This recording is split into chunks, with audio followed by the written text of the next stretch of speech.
तो इस वीडियो में हम पढ़ने वाले हैं पास्ट टेंस के अंतर्गत interrogative sentences of past indefinite tense. यानी कि पास्ट इंडेफिनिट टेंस जो होता है उसके अंतर्गत इंट्रोगेटिव सेंटेंस यानी कि प्रश्नवाचक जो वाक्य होते हैं उनका हिंदी से इंग्लिश में अनुवाद कैसे करते हैं, तो बहुत ही आसान तरीके से बताने वाला हूं। तो वीडियो को पूरा देखें, स्किप ना करें, ताकि सारी चीज़ें आपको समझ में अच्छे से आ सकें। तो आइए शुरू करते हैं। पहला रूल है, यदि वाक्य क्या से शुरू हो तो क्या जो होता है यानी कि क्वेश्चन वर्ड अगर शुरुआत में वाक्य किया जाता है तो क्या शब्द की अंग्रेजी ना लगाकर हम हेल्पिंग वर्ब जो होती है डिड को सबसे पहले रखते हैं। यानी कि अगर हमारा पास्ट इंडेफिनिट टेंस है तो उसमें जो क्वेश्चन वर्ड अगर हमारा शुरुआत में आता है, वाक्य के पहले आता है, तो हम क्वेश्चन वर्ड की स्पेलिंग ना लिख के हम हेल्पिंग वर्ब डिड का प्रयोग सबसे पहले करते हैं। अब इसका रूल क्या है, सबसे पहले लगाते हैं क्या, यहाँ पे लगाते हैं हम हेल्पिंग वर्ब लगाएंगे डिड।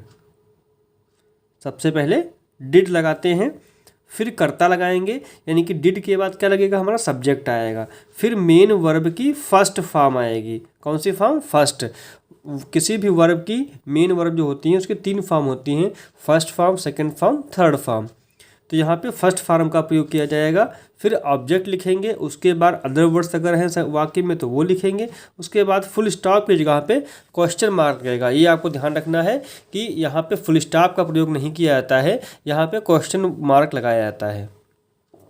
अब इसका स्ट्रक्चर कैसे होता है, सबसे पहले डिड लगाएंगे, DID डिड, फिर सब्जेक्ट लिखेंगे, उसके बाद मेन वर्ब की फर्स्ट फॉर्म लगाएंगे, उसके बाद सब्जेक्ट लिखेंगे, उसके बाद अगर वाक्य में कोई अदर वर्ड्स हैं तो वो लिखेंगे, फिर लास्ट में क्वेश्चन मार्क लगा देंगे। तो उम्मीद करता हूँ कि आपको इसका स्ट्रक्चर समझ में आ गया होगा। आपको स्ट्रक्चर को ही ध्यान में रखना है, स्ट्रक्चर के माध्यम से ही आप हिंदी से इंग्लिश में अनुवाद बहुत ही आसान तरीके से कर लेंगे। तो मैं यहाँ पे कुछ नीचे उदाहरण ले रखा हूँ, इनको करके आपको बताता हूँ तो आपको चीज़ें और अच्छे से क्लियर हो जाएंगी। यहाँ पे लिखा हुआ है, क्या मास्टर जी ने कल अंग्रेजी पढ़ाई, क्या मास्टर जी ने कल अंग्रेजी पढ़ाई। अभी देखो क्या शब्द यहाँ पे क्या शुरुआत में ही आ गया है, तो ये कैसा वाक्य बन गया, इंट्रोगेटिव सेंटेंस बन गया, यानी कि प्रश्नवाचक वाक्य बन गया। ठीक, यहाँ पे हिंदी में भी लास्ट में पूर्ण विराम ना लगा के क्वेश्चन मार्क ही लगाया जाता है। तो जब भी क्वेश्चन मार्क का शब्द जो है पहले आता है वाक्य के, तो सबसे पहले हम क्या लगाते हैं, डिड। यहाँ पे स्ट्रक्चर में क्या लिखा है, डिड लगा देंगे, DI डिड लगा देंगे, उसके बाद सब्जेक्ट लिखेंगे। अब सब्जेक्ट यहाँ पे क्या है, मास्टर। मास्टर को इंग्लिश में क्या कहते हैं, teacher. The teacher, TEACHER, did the teacher. उसके बाद मेन वर्ब, मेन वर्ब क्या है, पढ़ाई। पढ़ाई की तो क्या कहते हैं, टीच, तो टीच हो जाएगा, फर्स्ट फॉर्म लिखना है TEACH, teach. Did the teacher teach. उसके बाद क्या है, ऑब्जेक्ट क्या है, टीचर क्या पढ़ाएगा, अंग्रेजी, तो इंग्लिश, ENGLISH, इंग्लिश। उसके बाद कल, यानी कि अदर वर्ड्स में एस्टरडे हो जाएगा, यहाँ पे YESTERDAY, एस्टरडे, और लास्ट में क्वेश्चन मार्क लगा देंगे। तो हमारा ये वाक्य बन गया, did the teacher teach English yesterday, क्या मास्टर जी ने कल अंग्रेजी पढ़ाई। तो अगर आपको ये स्ट्रक्चर याद है, स्ट्रक्चर आपको माइंड में सेट है, तो आप उसी स्ट्रक्चर के माध्यम से ही यहाँ पे आप बहुत आसान तरीके से हिंदी से इंग्लिश में अनुवाद कर सकेंगे। अगला उदाहरण देखते हैं, क्या तुम कल आगरा गए। यहाँ पे क्या शब्द पहले आ गया है, तो डिड लगाएंगे, DID डिड। उसके बाद सब्जेक्ट लिखेंगे, सब्जेक्ट यहाँ पे तुम है तो YOU, यू हो जाएगा, तुम। Did you. अब उसके बाद क्या लिखते हैं, मेन वर्ब की फर्स्ट फॉर्म, गए का क्या होता है, गो, डिड यू गो। अब उसके बाद ऑब्जेक्ट लिखेंगे, कहाँ गया, आगरा गया है, टू आगरा, कल, यानी कि एस्टरडे, एस्टरडे, YESTERDAY और question mark. Did you go to Agra yesterday, क्या तुम कल आगरा गए। अगला है, क्या हमने मैच जीता। तो क्या शब्द पहले आया है, सबसे पहले लगाएंगे डिड, DID, डिड, डिड। अब उसके बाद हमने के लिए प्रयोग करेंगे वी, डिड वी। उसके बाद जीता क्या होता है, विन, तो विन की फर्स्ट फॉर्म ही लगना है, तो did we win the match, MATCH, last में क्वेश्चन मार्क लगा देंगे। ये तो ऐसे वाक्य हो गए जिनमें क्या शब्द वाक्य के पहले आता है। अब हम देखेंगे जिसमें क्या शब्द वाक्य के बीच में आता है। सेकंड पॉइंट है, जब प्रश्नवाचक शब्द वाक्य के बीच में आता है तब सबसे पहले प्रश्नवाचक शब्द की इंग्लिश लिखते हैं।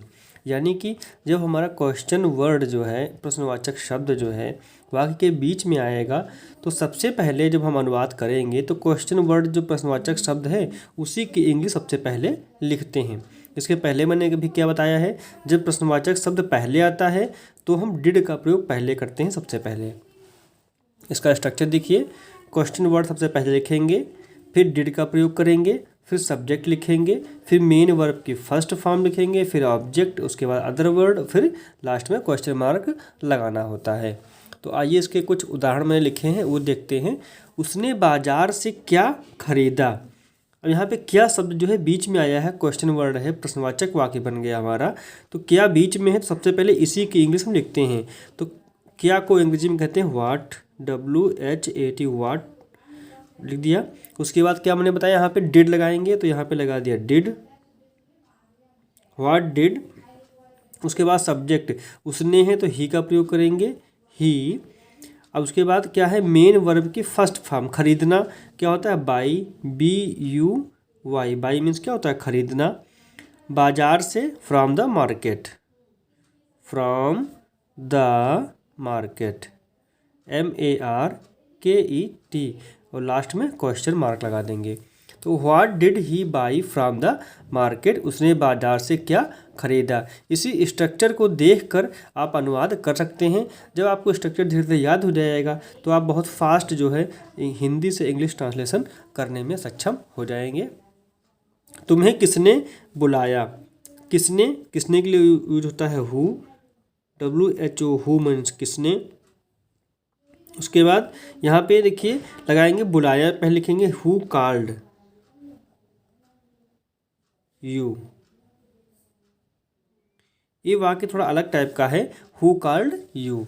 मैंने कल रुपये किसे दिए, तो किसे लगाएंगे whom, WHOM, whom did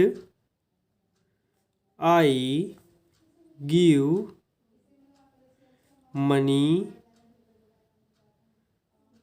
yesterday, कल, SYESTERDAY, क्वेश्चन मार्क। तो whom किसे, डिड हेल्पिंग वर्ब लगा दिया, उसके बाद सब्जेक्ट लगाया, उसके बाद मेन वर्ब की फर्स्ट फॉर्म दिए कि गिव मनी यस्टरडे, कल रुपये दिए। whom did I give money yesterday। आज वह बस से कहाँ गया, तो कहाँ शब्द क्वेश्चन मार्क है तो इसका पहले लगाएंगे होयर, WHERE, होयर। फिर डिड लगाएंगे, होयर डिड। उसके बाद सब्जेक्ट ही, होयर डिड ही। उसके बाद मेन वर्ब की फर्स्ट फॉर्म तो गो, होयर डिड ही गो। अब बस से तो by bus today, TODAY, today.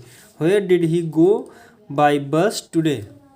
Rohan ने तुम्हारे पिताजी को कब बुलाया, तो कब के लिए प्रयोग करते हैं when, WHEN, when. When did